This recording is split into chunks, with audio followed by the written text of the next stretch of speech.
আসসালামু আলাইকুম। শিক্ষার্থীরা কেমন আছো? আশা করি ভালো আছো। গত লেকচারে আমি অর্থনীতি দ্বিতীয় পত্র বিষয়ে একাদশ দ্বাদশ শ্রেণীর শিক্ষার্থীদের অধ্যায় 5 খাদ্য নিরাপত্তা নিয়ে আলোচনা শুরু করেছিলাম। আমার লেকচার 1-এ খাদ্য নিরাপত্তার বিভিন্ন দিকসমূহ নিয়ে আমি আলোচনা শুরু করেছিলাম, যেখানে খাদ্য নিরাপত্তার প্রথম দিকটি নিশ্চিত বা পরম দিক, এই দিকটি নিয়ে আমি বিশদভাবে বিশ্লেষণ করেছিলাম।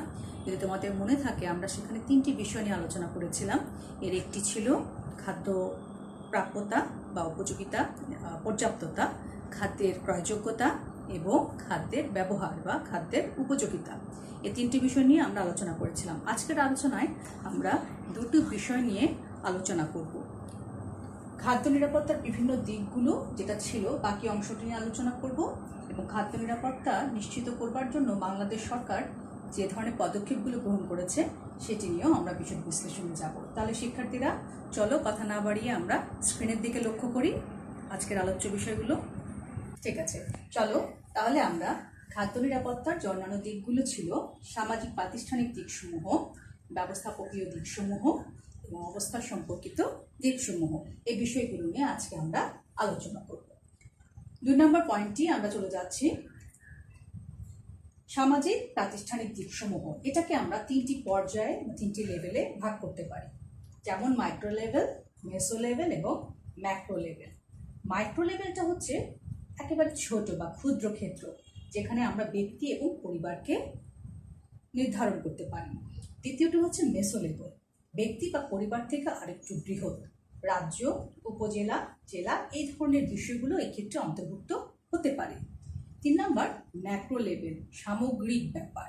এখানে কোনো ব্যক্তি বা পরিবার নয়, জেলা বা রাজ্য নয়, বরং পুরো রাষ্ট্র, জাতি, গোটা রাষ্ট্র জাতিকে আমরা বুঝাচ্ছি, দেশকে বুঝাচ্ছি। এবং এই 3টি লেভেলের যে সাংগঠনিক ক্ষমতা, সাংগঠনিক বা আর্থিক সামর্থ্য, সেটার পার্থক্যের বা ভিন্নতার কারণে কিন্তু খাদ্য নিরাপত্তা বা পুষ্টি নিরাপত্তার মধ্যে পার্থক্য পরিলক্ষিত হয়। কারণ একজন ব্যক্তি মাইক্রো লেভেলে ব্যক্তি তার পরিবারকে, তার পরিবারের সদস্যদের খাদ্যের নিরাপত্তা বা খাদ্যের সংস্থানের জন্য তার আর্থিক সামর্থ্য যেরকম থাকে, যেভাবে সেটাকে সে কাজে লাগাতে পারে। আবার এখান থেকে যখন মেসো লেভেলে যাচ্ছি আমরা, সেখানে ধরো কোনো জেলায় দায়িত্বপ্রাপ্ত সংশ্লিষ্ট ব্যক্তি বা জেলা প্রশাসক, তার এলাকায় তার খাদ্য নিরাপত্তা নিশ্চিতকরণের দায়িত্ব যখন তার উপর অর্পিত হয়, তখন তার আর্থিক সামর্থ্য এবং তার এলাকায় বসবাসরত জনগণের সংখ্যা, চাহিদা, প্রয়োজন সব কিছুর পরিপ্রেক্ষিতে কিন্তু তার কিছু সীমাবদ্ধতা থাকে। তার পক্ষে তার অঞ্চলের সকল জনগণের জন্য পর্যাপ্ত খাদ্য নিরাপত্তা বা পুষ্টি নিরাপত্তা নিশ্চিত করা সম্ভব হয় না। সেটা আরও বৃহৎ পরিসরে, কারণ সংখ্যাটা তখন বেড়ে যায় এবং সেক্ষেত্রে অর্থের সংস্থান করাটাও কঠিন হয়ে পড়ে। আবার যখন আমি রাষ্ট্র, জাতি বা গোটা দেশের কথা বলবো, যেমন সরকার, যদি আমি বলি, একটা সরকার তার পুরো দেশের জনগণের খাদ্যের নিরাপত্তা নিশ্চিত করবার জন্য তার বিপুল অঙ্কের অর্থের প্রয়োজন হয় বিভিন্ন প্রকল্প পরিচালনা বা উৎপাদন কার্যকে সচল রাখবার জন্য। সেখানে কিন্তু আবার খাদ্য নিরাপত্তাটা নিশ্চিত করবার ক্ষেত্রে সরকার আভ্যন্তরীণভাবে যেমন অর্থ সংস্থান করে, আবার বিদেশ থেকেও তারা বৈদেশিক উৎসগুলো থেকেও কিন্তু অর্থ সাহায্য পাচ্ছে। অর্থাৎ খাদ্য নিরাপত্তা নিশ্চিত করবার ক্ষেত্রে 3টি লেভেলে আর্থিক সামর্থ্যের বিভিন্নতার জন্যই কিন্তু খাদ্য নিরাপত্তা ও পুষ্টি নিরাপত্তার মধ্যে তারতম্য বা ভিন্নতা ঘটে। এবার আমরা চলে যাচ্ছি 3 নম্বর ব্যবস্থাপকীয় দিকসমূহ। ব্যবস্থাপকীয় দিকসমূহের মধ্যে আমরা যেটা বুঝি যে তৃতীয় ডাইমেনশন, সেখানে জাতিসংঘ কর্তৃক অনুষ্ঠিত একটা মডেলকে অনুসরণ করা হয় ইউনিসেফ কর্তৃক, যেখানে বলা হয় AAA। এই AAA এর অর্থ হচ্ছে অ্যাকশন, অ্যাসেসমেন্ট, অ্যানালিসিস এবং অ্যাকশন। এই বিষয়টা খুব সিম্পলি যদি আমরা খেয়াল করি যে কোনো জায়গায় বা কোনো অঞ্চলে প্রথমত খাদ্য নিরাপত্তা নিশ্চিত করবার জন্য সমস্যা, কোথায় কি সমস্যা আছে সেটাকে আগে চিহ্নিত করতে হয়।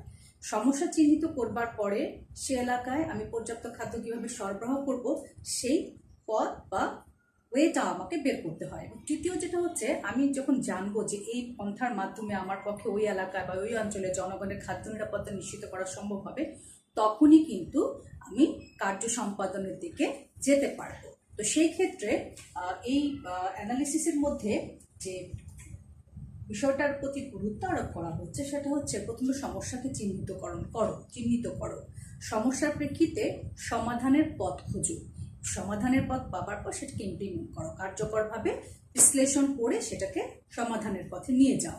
সেজন্য আমরা মূল্যায়ন, বিশ্লেষণ এবং কর্মসম্পাদনের 3টি প্রক্রিয়ার মাধ্যমে সাধারণত খাদ্য নিরাপত্তা নিশ্চিত করার যে প্রক্রিয়া সেটাকে সফল করার চেষ্টা করা হয়।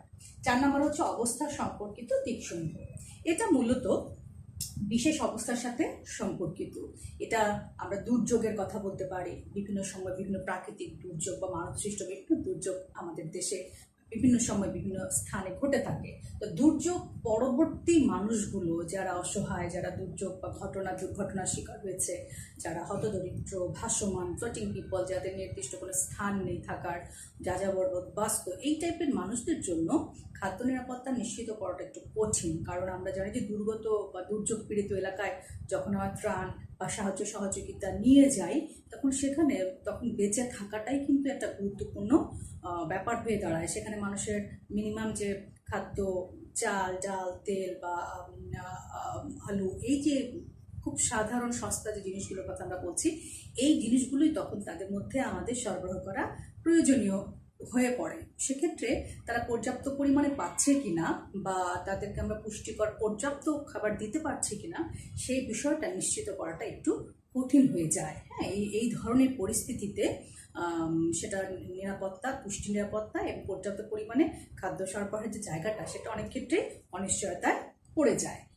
পাশাপাশি আমরা অনেক সময় দেখছি যে জনগণের মধ্যে যারা নিম্ন শ্রেণীভুক্ত লোক, তারা যে ধরনের কর্মসূচির সাথে সম্পর্কিত থাকে, অনেক সময় তার অবকাঠামো তৈরিতে নিয়োজিত যে শ্রমিক, হ্যাঁ, সেই শ্রমিকের কথা আমরা বলতে পারি, কাজের বিনিময়ে খাদ্য, বিভিন্ন কর্মসূচির আওতায় যে শ্রমিক, তারা নিম্ন মজুরি সম্পন্ন শ্রমিক। এরা কিন্তু দেশে পর্যাপ্ত পরিমাণ খাদ্যের সরবরাহ থাকলেও তারা কিন্তু তাদের প্রয়োজনীয় খাদ্যের সংস্থান করতে পারে না।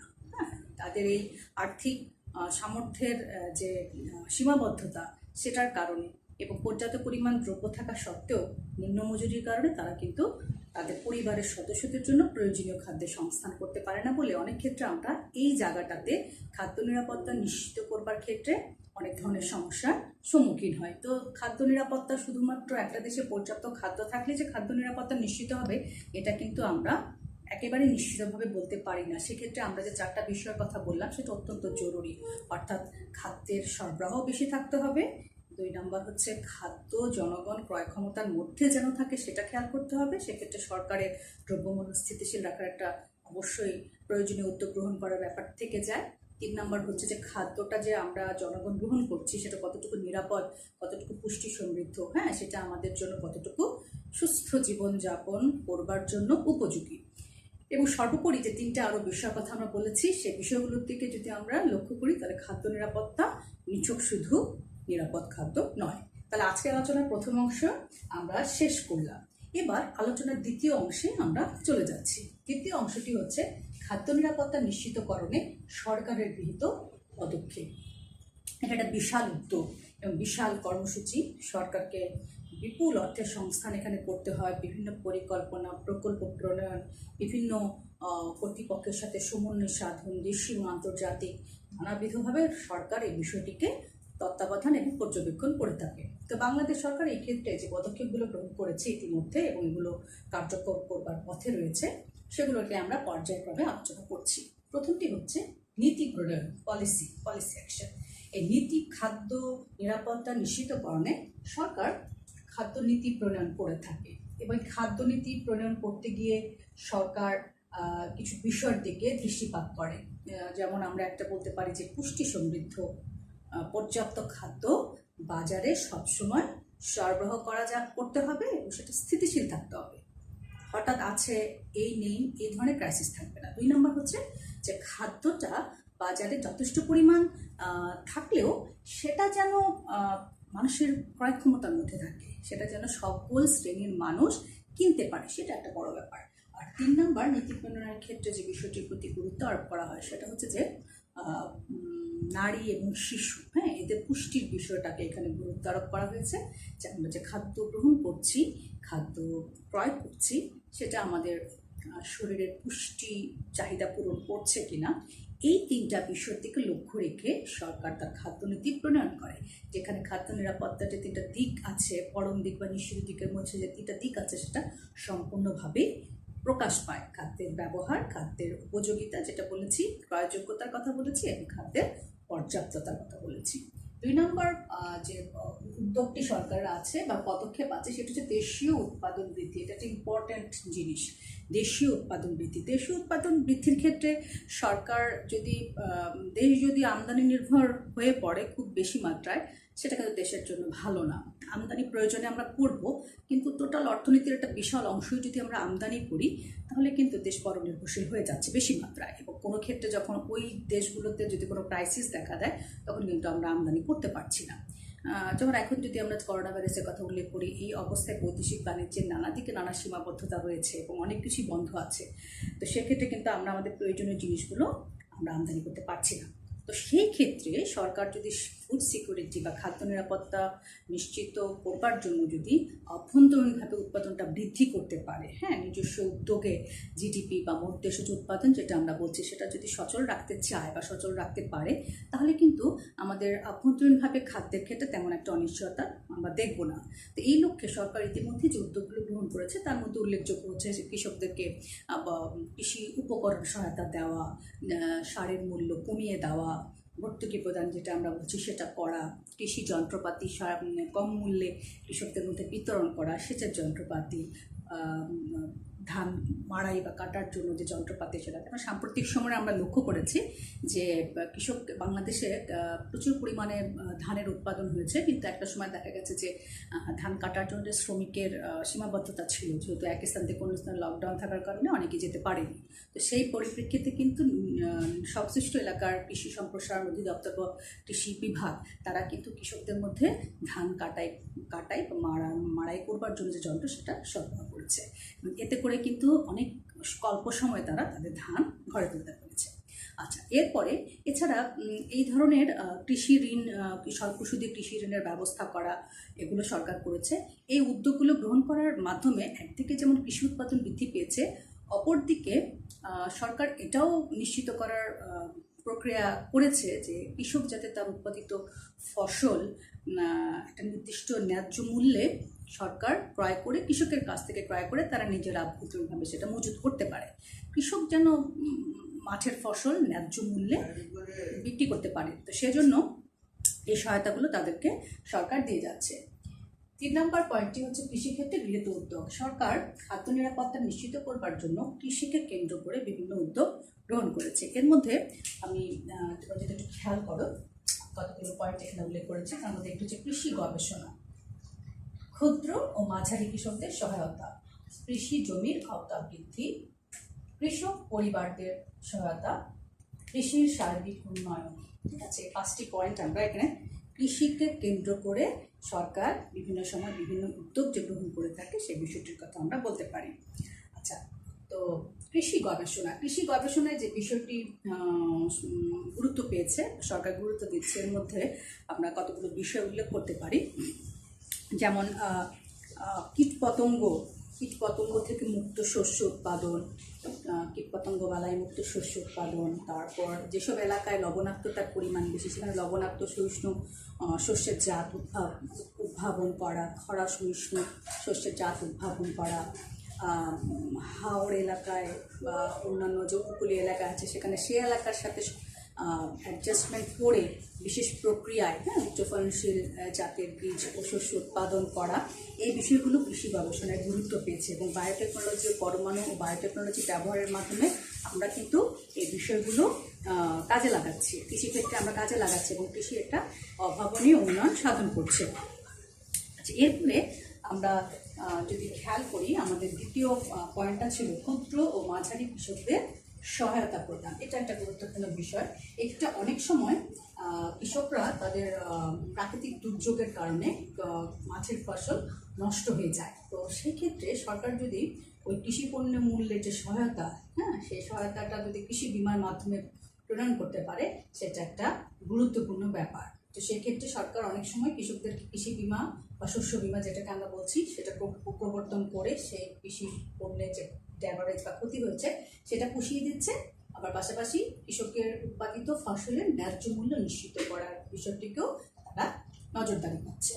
3 নম্বর, কৃষি জমির আওতা বৃদ্ধি। আমরা জানি যে বাংলাদেশে ক্রমশ জনসংখ্যা বৃদ্ধি পাওয়ার সাথে সাথে আবাসন সমস্যার সমাধান করবার জন্য প্রচুর পরিমাণে আবাদযোগ্য জমি নষ্ট হচ্ছে বা হ্রাস পাচ্ছে, যার কারণে কৃষি উৎপাদন মারাত্মকভাবে ক্ষতিগ্রস্ত হচ্ছে। তো সেক্ষেত্রে আমরা তো চাইলেই দেশের আয়তন বা জমির আয়তন বাড়াতে পারছি না, কিন্তু আমরা কৃষির জমির পরিমাণ বাড়াতে পারি। যেমন অনাবাদি যেসব জমি আছে সেগুলো আবাদযোগ্য করা, যেসব হাওড় এলাকায় পানি বা সেচের পানি নিষ্কাশনের ব্যবস্থা করে জলাবদ্ধতা দূরীকরণের মাধ্যমে সেগুলোকে আমরা চাষের আওতায় আনতে পারি। তো দক্ষিণাঞ্চলীয় উপকূলীয় এলাকা, হ্যাঁ, এইসব এলাকাগুলোতে আমরা বিশেষ জাতের শস্য জাত উদ্ভাবনের মাধ্যমে আমরা সেগুলোকে বিশেষ করে ধান বীজ উদ্ভাবন করে সেখানে ধান চাষের আওতায় আনতে পারি। আবার উত্তরাঞ্চলে যে মঙ্গা পীড়িত এলাকা আছে, সেখানে খুব স্বল্প সময়ে উৎপাদন করা যায়, যেহেতু সেখানে মানুষ বছরের একটা বিশেষ সময়ে তারা বেকার থাকে। তো সেখানে আমরা যদি সরকার সেখানে মঙ্গাপীড়িত এলাকায় দুর্ভিক্ষ বা মঙ্গাভাব সেটাকে দূরীভূত করবার জন্য স্বল্প সময় 110 দিনে শস্য উৎপাদন করা যায় এমন শস্যের জাতও কিন্তু উদ্ভাবনের চিন্তাভাবনা করেছে, এবং সেটা প্রয়োগ করার মাধ্যমে মঙ্গাভাব দূর করাও সম্ভব হয়েছে। এবং চাষের আওতা বৃদ্ধি পাওয়ার কারণে আমাদের উৎপাদনও কিন্তু বৃদ্ধি পেয়েছে। কৃষক পরিবারের সহায়তা। কৃষক পরিবারের যেসব কৃষকরা বিশেষ করে একেবারে প্রান্তিক কৃষক বা ভূমিহীন কৃষক, যেসব কৃষকের তেমন একটা সহায় সম্বলহীন, তাদের তেমন একটা অর্থ বা জমি জমা নেই, এই ধরনের কৃষকদের উন্নয়নের জন্য কৃষক পরিবারদেরকে কৃষি উপকরণ সহায়তা কার্ড, ঠিক আছে, কৃষি উপকরণ সহায়তা কার্ড, এই ধরনের একটা উদ্যোগ গ্রহণ করা হয়েছে। এই কৃষি উপকরণ সহায়তা কার্ডের মাধ্যমে একজন কৃষক 10 টাকার বিনিময়ে একটি ব্যাংকে অ্যাকাউন্ট খুলবে, এবং সেই অ্যাকাউন্টের মাধ্যমে সেই অ্যাকাউন্টে তার যাবতীয় বিষয়গুলো, বিশেষ করে তার আর্থিক সামর্থ্যের যে জায়গাটা, সেই বিষয়গুলো যে নজরদারি, আর্থিক বিষয়ের যে জায়গাটা আছে সেটার পরিপ্রেক্ষিতে তাকে প্রয়োজনীয় কৃষি উপকরণ, বীজ, সার বা অন্যান্য জিনিসগুলো সহায়তা প্রদান করা হয়ে থাকে। কৃষির সার্বিক উন্নয়নের ক্ষেত্রে সরকার বিশেষ করে কৃষিক্ষেত্রে যান্ত্রিকীকরণ, কৃষকদের ঋণ সহায়তা প্রদান, স্বল্প সুদে কৃষি ঋণের ব্যবস্থা করা, কৃষিতে উচ্চ ফলনশীল বীজ উদ্ভাবন, সেটা সংরক্ষণ এবং প্রয়োজনে বিতরণ, এই কাজগুলো সরকার করে যাচ্ছে। 4 নম্বর পয়েন্ট, খাদ্যশস্যের ওপর গুরুত্ব। এখানে আমি দেখো 3টা পয়েন্ট লিখেছি: খাদ্যশস্য আমদানি, অভ্যন্তরীণভাবে খাদ্যশস্য সংগ্রহ এবং খাদ্যশস্যের মূল্য নিয়ন্ত্রণ। স্বাভাবিকভাবেই খাদ্যশস্যের আমদানিটাকে নিশ্চিত করতে হলে, খাদ্যশস্যের মজুদ যদি বৃদ্ধি করতে চাই এবং খাদ্য নিরাপত্তাটাকে নিশ্চিত করতে চাই, তাহলে অবশ্যই আমার অভ্যন্তরীণভাবে কৃষকদের কাছ থেকে আমরা বিভিন্ন সময় মূল্য সহায়তা দিয়ে কৃষি পণ্য সংগ্রহ করে অভ্যন্তরীণ খাদ্য মজুদ বৃদ্ধি করতে পারি। সেটা আমাদের খাদ্য নিরাপত্তা নিশ্চিত করতে অনেকখানি সহায়তা করবে। অভ্যন্তরীণভাবে খাদ্যশস্য সংগ্রহ, খাদ্যশস্য আমদানিতে আমরা সবসময় আমাদের বর্ধিত জনসংখ্যার খাদ্যের চাহিদা মেটাবার জন্য আমরা বিশাল পরিমাণ অঙ্কের খাদ্যশস্য বিদেশ থেকে আমদানি প্রতি বছর করছি, এবং এটা না করলে কিন্তু আমাদের খাদ্যের পর্যাপ্ততা বা সরবরাহটা নিশ্চিত হবে না। খাদ্যশস্যের মূল্য নিয়ন্ত্রণ, এটা তো আমরা একেবারেই জরুরি, কারণ খাদ্য যতই বেশি উৎপাদন হোক না কেন, সেটা যদি কৃষকের ক্রয় ক্ষমতার মধ্যে না থাকে তাহলে কিন্তু সে তার খাদ্যের প্রয়োজনীয়তা হারাচ্ছে এবং নিরাপত্তা নিশ্চিত করছে না। দুর্যোগ মোকাবেলা, বাংলাদেশ একটি দুর্যোগ কবলিত দেশ, যেখানে প্রাকৃতিক দুর্যোগ প্রায় লেগে থাকে। তো এই দুর্যোগ পীড়িত এলাকাগুলোতে দুর্যোগ পরবর্তী ক্ষয়ক্ষতিকে সহনীয় পর্যায়ে আনবার ক্ষেত্রে সরকারের বিশেষ নজরদারি বা গুরুত্ব আরোপ করা হয়। সে তাদেরকে পর্যাপ্ত পরিমাণ খাদ্য সাহায্য সে সময় দেওয়ার ব্যবস্থা করা হয়। মৌসুমি দারিদ্র নিরসন, একটা গুরুত্বপূর্ণ পয়েন্ট, যেটা আগেও বলেছি যে বাংলাদেশের উত্তরাঞ্চল বা হাওড় এলাকা, চর এলাকা, এইসব এলাকায় লোকজন হচ্ছে একটি বিশেষ সময় বেকার থাকে। মার্চ, এপ্রিল, অক্টোবর, নভেম্বর দুটো সময়ের কথা আমরা উল্লেখ করতে পারি। তো এক্ষেত্রে তাদেরকে ওই বিশেষ সময়ে বিশেষ কর্মসংস্থানের আওতায় আনা। এখানে একটা কর্মসূচি চালু আছে 80 দিনের, হ্যাঁ, 80 দিন, অর্থাৎ 80 দিনের কর্মসূচির মাধ্যমে ওই নির্দিষ্ট সময় তাদের যারা বেকার থাকে তাদেরকে কাজে সংযুক্তির মাধ্যমে জীবিকা বা জীবন নির্বাহের ব্যবস্থা করা হয়।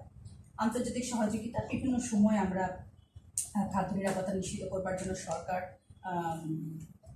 কান্ট্রি সিআইপি, যেটা কান্ট্রি ইনভেস্টমেন্ট প্ল্যান, খাদ্য নিরাপত্তা কর্মসূচি প্রণয়ন করেছে এবং তার মাধ্যমে বিভিন্ন সময় আমরা দেখে এসেছি যে বাংলাদেশের এই নিরাপত্তা খাদ্যনীতি প্রণয়ন, ফুড অ্যাকশন পলিসি যেটা, সেই বিষয়গুলো বিভিন্ন মহলে সমাদৃত হয়েছে এবং বিশ্ব খাদ্য সংস্থার যে খাদ্য নিরাপত্তা কমিটির একটা ছোট্টতম সভাতে বাংলাদেশকে একটা শোকেস মডেল হিসেবে দেখানো হয়েছে এবং তার পরিপ্রেক্ষিতে পরবর্তী পর্যায়ে আমরা কিন্তু আন্তর্জাতিকভাবে বিশাল অঙ্কের একটা অনুদান পেয়েছি, যেটা আমাদের খাদ্য নিরাপত্তা নিশ্চিত করবার ক্ষেত্রে গুরুত্বপূর্ণ ভূমিকা রাখছে।